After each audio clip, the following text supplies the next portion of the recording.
আস্তে আস্তে। হ্যালো সবাইকে। আগের শর্টসে দার্জিলিংয়ের প্রথম পর্বে সাইট সিইংয়ের ভিডিওগুলো দেখেছিলেন। তো এই পর্বে চলে এলাম তারপর কি করলাম সেই ভিডিও নিয়ে। সাইট সিইং করতে করতে দুপুর হয়ে গেছিলো, তো ডিরেক্ট চলে গেলাম লাঞ্চ করতে। লাঞ্চে নিয়েছিলাম বিরিয়ানি আর নুডলস।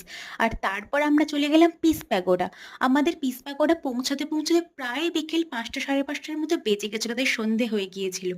আর তারপর ওখান থেকে আমরা চলে গেলাম দার্জিলিং মেলে। ওটা দুর্গাপূজায় লোক ঠাকুর দেখতে বেরিয়েছিল না দার্জিলিং মেল, আমরা সত্যিই বুঝতে পারছিলাম না। আর এটা হলো গ্লেনারিসের সামনে। আমরা সত্যি জানি না লোকজন 1 ঘন্টা লাইন দিয়ে গ্লেনারিসের সামনে কিভাবে ছবি তোলে জাস্ট। ওই ভিড়ে লিটারেলি থাকতে না পেরে আমরা চলে এলাম কাছাকাছি একটা ক্যাফেতে।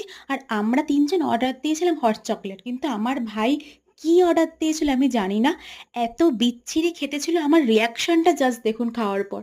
তো এরপর আসছি নেক্সট শর্টসে অন্য একটা জায়গার ভিডিও নিয়ে।